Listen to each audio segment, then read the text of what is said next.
My father didn't hesitate. He sent a single icy text that shattered 32 years of history. I disown you. Talk to my lawyer. I remember the light above my Denver kitchen flickering, as if even the room sensed the blow. My phone vibrated once, then went still in my hand. No explanation, no hesitation, just exile delivered in a sentence. I typed one word back, steady and calm. Okay. I didn't cry. I didn't beg. Instead, I placed the phone on the counter, opened my laptop, and made one quiet decision. A decision that would dismantle every lie they'd built. I've always believed kitchens hold the truth of a home. The one I grew up in, back in Glendale, always smelled of burnt coffee and stress. My father, Harold, liked things controlled. Dim lights, soft voices, restrained emotions, silence. My stepmother, Marilyn, preferred everything spotless on the surface, while a quiet tension simmered beneath. And Evan, my older brother, walked through that house as if he owned every inch. I, on the other hand, learned early to take up as little space as possible. People say birth order shapes you. Maybe it does. But in my family, it wasn't the order, it was the roles. Evan was the golden child, the proof Harold had raised a winner. I was the scapegoat, the buffer, the one who contained the chaos. If Evan messed up, I cleaned it. If a bill was missed, I paid it.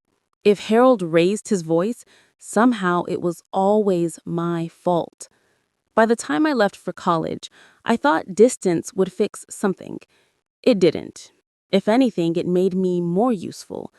I became the daughter who sent money home, the responsible one, the one who always had her life together enough to patch the holes in theirs. 4 years ago, Harold called, crying. Crying. In my entire life, I had never seen him cry. He said the house was days from foreclosure. He said Evan had let him down, though he never explained how. He said Marilyn was sick with worry. He told me I was his last hope, the only child he could truly count on. Those words held me hostage. I agreed to help, just until he got back on his feet, he said. I started paying the monthly mortgage, then the utilities, then small emergencies that somehow appeared only when I got paid. I rationalized every dollar as the cost of keeping peace. My job as an auditor made the irony painful. I could balance other people's books perfectly, but I couldn't balance my own family. Still, I tried. Every holiday dinner felt like a performance. Smiles too wide, questions too pointed, praise aimed only at Evan. Marilyn would brag about his new job or car, then turn to me with a soft, patronizing smile and say, "Bonnie just likes working quietly, nothing flashy," as if competence were a flaw. But something changed the week before the text. The air around my father grew sharp, like he was hiding something. Evan avoided eye contact. Marilyn acted jittery, flinching at every notification on her phone. The cracks were forming. And then, in the middle of an ordinary evening, I got a message from Uncle Robert. No explanation, just a video I wasn't supposed to see. What was on it didn't just explain my father's text, it set the entire story on fire. The thumbnail showed my family crowded around the dining table in Glendale, the same table I grew up at. The worn oak with the chipped corner Evan carved his initials into when he was 12. I felt a strange pull in my chest before I pressed play. The screen shook slightly. Uncle Robert must have been holding his phone casually, recording without care. The room was too bright. Marilyn's chandelier cast a harsh white glow across everyone's faces. They looked relaxed, happy, comfortable in the way people are when they believe they're among their own. I hit play. Harold's voice came first, low, gravelly, and undistinguishably pleased with himself. "She's not a daughter, she's a walking ATM." The room erupted in laughter. Real laughter, the kind that fills a home when people share a private joke. I froze. Marilyn leaned forward, shaking her head like she was scolding someone, but her smile was wide. "Harold, stop," she said through laughter. "That girl works too hard for her own good. Let her feel useful." Evan chimed in, his tone light, almost bored. "Honestly, Dad, she's pathetic. You should hear how she talks at work, always trying to justify why she sends you money. It's embarrassing." The laughter swelled again. Robert snorted behind the camera. My stomach twisted, but the audio pulled me deeper into a truth I had spent years ignoring. Harold lifted his beer toward the camera, like a toast. "To my personal ATM, long may she pay." Someone clinked a glass. Someone else whistled. Someone said cheers. I didn't realize my hand had gone numb until the phone nearly slipped from my fingers. It wasn't just the words, it was the ease, the comfort, the absolute certainty I would never hear this, because in their minds, I was too desperate for belonging to ever walk away. I hit pause. The room around me felt colder. For the first time in my life, I didn't feel sad. I felt awake. I replayed the video, studying their faces, their relaxed postures, the careless cruelty, the total lack of guilt. It wasn't a moment of weakness. It was a pattern, a system, a worldview that had existed long before I realized it. I set my phone down, blinking hard, trying to steady my breathing. I needed clarity. I needed air. I stepped out onto my apartment balcony. Denver's fall air was sharp against my skin, cold enough to sting. The city lights flickered like distant warnings. I leaned against the railing, the metal freezing beneath my palms, and let the truth settle in. Everything suddenly made sense. The strange tone Harold had recently taken with me, the guilt-laced comments from Marilyn, the way Evan kept inventing new emergencies I had to pay for. They weren't struggling. They weren't grateful. They weren't trying. They were planning. And the worst part, they felt entitled to it. I walked back inside, grabbed my phone again, and hit play one more time. I needed the sting, the anger, the clarity. Halfway through the video, my phone buzzed with a new text. It was from Harold. Just one line. "I disown you. Talk to my lawyer." My chest tightened. Not from pain this time, but from recognition. This wasn't punishment. They thought I was about to confront them. They thought they were cutting me off before I could disrupt their system. They thought they were in control. I stared at the text for a long moment. Then I typed the word that changed everything. Okay. Not yes, not why, just okay. A full stop, a closing door, a promise. Because in that moment, standing alone in my apartment, watching the people I grew up with toast to my humiliation, I realized something I had never allowed myself to see. I wasn't part of their family. I was part of their budget. The strange thing about betrayal is how quiet the aftermath feels. No screaming, no dramatic collapse, just a silence so clean it almost echoes. That was the silence in my apartment the night I typed okay. A silence I had never experienced growing up, because in my childhood home, silence was a weapon, a punishment, a way to force submission. But here, it felt like control. I placed my phone down and opened my laptop. If Harold wanted everything through his lawyer, I would give him exactly that. Distance, clarity, and a severing he would never mistake for a tantrum. The first tab I opened was my banking portal. The familiar blue and white dashboard loaded, a quiet hum in my chest matching the spinning wheel. When the numbers finally appeared, something inside me clicked into place. My professional training took over. This wasn't emotional anymore. It was procedural. Step 1, mortgage support.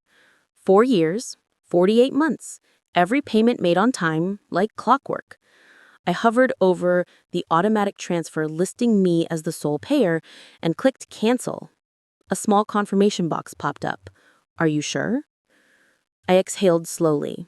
Yes, I whispered into my empty apartment. Step 2. Utilities. I had been covering certain bills for their Glendale home for years. Electricity, water, even internet when Harold forgot. Click, click, click. Everything canceled. Step 3. Additional support payments. The emergency fund Marilyn messaged me about once a month, the periodic payments Evan somehow always needed, the little things that added up to thousands. I stopped them all. Step 4. Documentation. If Harold wanted everything through his lawyer, I would give him exactly that. Distance, clarity, and a severing he would never mistake for a tantrum. The first tab I opened was a blank document titled simply, Payments. No drama, no commentary, just numbers, dates, amounts, descriptions. Clean, neat, factual. The document grew line by line, filling with 4 years of financial sacrifice I had never once spoken aloud. Looking at it was like staring at an X-ray of a broken bone I never treated. My phone buzzed on the counter. A message from Evan. You better not be being dramatic right now. I didn't open it. Another buzz. Marilyn, the mortgage is due tomorrow. Don't make this harder. Delete, delete. They thought I was bluffing. They thought everything would snap back to normal once I calmed down. But I wasn't angry. I wasn't spiraling. I was done. The next morning, I woke earlier than usual. My apartment felt brighter, like someone had scrubbed the air clean. I made coffee, wrapped my hair into a neat ponytail, and sat at my dining table with my laptop. I logged into their mortgage portal again, by habit. Payment failed. A small red banner blinked across the top of the screen. Account past due. My heart didn't race. I didn't panic. Instead, I felt something profound. Relief. It was the first visible crack in the system they had built on my shoulders. By afternoon, the ripple effects widened. A flood of emails hit my inbox from services tied to my financial support. Unsuccessful, card declined, account inactive. Every notification felt like a string snapping loose from my spine. Around 5, Evan called. I watched his name light up the screen, glowing with entitlement. I let it ring until it stopped. 10 seconds later, a voicemail. This isn't funny. I deleted it without listening further. That night, I sat on my balcony again, watching Denver's lights stretch across the skyline. Cars hummed in the distance. The wind brushed my hair across my cheek. For the first time since childhood, I felt something like ownership over my life. Not pride, not victory, agency. I wasn't sabotaging them. I was removing myself from a structure built on my exploitation. As I breathed in the cold air, a realization settled over me like frost on steel. Harold thought disowning me would weaken me, but he'd forgotten one crucial truth. I was the one holding everything together, and now I wasn't holding anything. Not anymore. 48 hours later, my mother called in panic. The phone lit up with Marilyn across the screen, vibrating so violently it nearly tipped off the counter. I didn't move. I finished pouring my coffee, inhaling the steam as if it could steady me. When I finally answered, I placed the call on speaker. Her voice hit the room like a siren. Bonnie, what did you do? The mortgage payment bounced. The bank called your father. They said it was rejected. It's due today. Do you understand that? Fix it. Fix it right now. Not a question, not concern, a demand. I took a slow sip. Harold asked me to direct everything through his lawyer, I said evenly. So that's what I'm doing. Silence on the line, then a sharp inhale. What lawyer doesn't play games? Bonnie, you're being unreasonable. I ended the call. 10 seconds later, the phone rang again, then again. Then came a stream of texts, each one a blend of guilt, accusation, and desperation. Evan entered the battlefield next. Are you out of your mind? You're ruining Dad's life. Get that payment through today. Another text. You think being dramatic makes you powerful? You're pathetic. For years, those words would have gutted me. Now, they felt small. By noon, the calls escalated from frantic to threatening. Marilyn claimed they would take legal action. Evan said I'd be cut off forever. Harold sent nothing, not even a single line. The silence from him was almost louder than their chaos. But later that afternoon, everything shifted. My lawyer called. She had received a message from Harold's supposed legal representative, a stiffly written email accusing me of financial harassment and demanding I restore all payments immediately. She laughed. This isn't even a real claim, she said. It's pressure. Empty pressure. Good, I said, exhaling, because I need your help with something else. I told her everything. The years of payments, the video Uncle Maber accidentally sent, the way my family used me like a bank account. And then I told her something I'd never voiced aloud. There were always discrepancies in his community fund reports. I think Harold might be mismanaging money. Maybe worse. She grew still. Then we start digging. For the next week, every spare moment of my life became a quiet investigation. I worked through my professional notes, cross-checking dates and transactions against the community fund's publicly available filings. The more we compared, the more cracks appeared. My lawyer connected with trusted contacts, and soon the pattern was undeniable. Harold wasn't sloppy. He was siphoning money. Not small amounts, but significant, repeated withdrawals disguised under vague descriptions.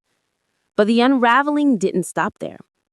One night, around 11, my phone buzzed with a number I didn't recognize. I almost ignored it, but something told me not to. A soft, trembling voice whispered into my ear. Bonnie, it's Mia, my cousin. She sounded like she was hiding in a closet.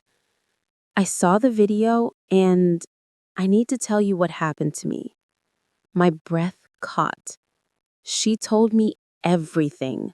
How Harold has once cornered her when she was 17, how she screamed, how Rolane dismissed it as a misunderstanding, how she had been forced into silence for years. I'm so sorry, Mia whispered. I didn't know who else to tell. I closed my eyes, the edges of my vision tightening. Harold wasn't just manipulative. He wasn't just financially abusive. He was dangerous. 2 days later, the final blow came from an unexpected person, Dana, my mother's best friend. Her voice cracked with emotion as she said, Your mother suffered, Bonnie. She never told you how bad it was because she wanted to shield you. Harold controlled everything. Her money, her choices, her friends. He drained her piece by piece. Something old inside me splintered. This wasn't a dysfunctional family. It was a system built on one man's control. And I wasn't the next victim. I was the one breaking the pattern. The confrontation came on a quiet Thursday evening. The Denver sun was sinking, casting long golden shadows through my apartment window. When someone pounded on my door, 3 heavy knocks, I knew instantly. When I opened it, Harold stood there. His face was gray, sunken, aged by panic. The confident posture he'd always wielded like a weapon was gone. Harold, Bonnie, he rasped. Please, they're talking about legal action. The fun. People are accusing me. There are rumors everywhere. Fix this. You can fix this. You're the auditor. Tell them it was a misunderstanding. His voice cracked on the last word. You're my daughter, he added, almost begging. I let the silence fill the hallway until he shifted uncomfortably. Then I reached into my folder and handed him a single sheet of paper. His hands trembled as he read. When his eyes hit the list of flagged transactions and the summary of potential misconduct, his breath hitched. What? What is this? A summary, I said, of what the investigators already know. And what more people will know soon. He looked up, panic flooding his features. Why? You did this. It wasn't a question. It was blame. No, I said quietly. You did. You. He shook his head, voice rising. Pani, please, I need your help. You owe me. I stepped back, letting the hallway light cut the distance between us. I don't owe you anything. And you disowned me, remember? His face crumpled. I didn't mean... That's the problem. You never do. I closed the door before he could answer. The latch clicked softly, a gentle final sound. Behind it, I heard Harold's breath hitch, a single broken gasp. That was the moment his entire world collapsed. Not because I destroyed anything, but because I finally stopped holding it up. The fallout moved faster than I even expected. Within a week, the Community Fund Board launched an internal review. My lawyer forwarded them the summary of discrepancies, and from there, everything unraveled. Meetings were held, statements were requested, quiet questions turned into open accusations. Harold's name, once spoken with respect, became a warning. Evan tried to defend him online, but his posts only drew attention to the investigation. People questioned motives. Screenshots circulated. His reputation cracked under the weight of his own entitlement. By the end of the month, the house in Glendale, his pride, my burden, was placed under foreclosure review. The payments I'd carried alone for 4 years, the only thing keeping it alive, collapsed instantly. Meanwhile, life in Denver shifted in ways I never expected.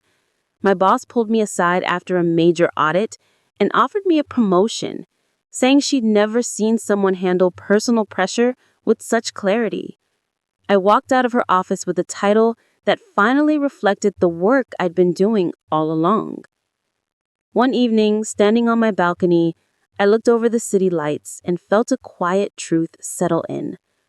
For the first time, peace wasn't something I had to pay for. In the end, I learned something simple. Family isn't defined by blood, but how you're treated. Walking away from the people who drain you isn't selfish, it's survival. And setting boundaries isn't cruelty, it's freedom. If you've ever carried more than your share, or been expected to hold everything together alone, you're not wrong for finally putting it down. Share your story in the comments and subscribe so you don't miss the next.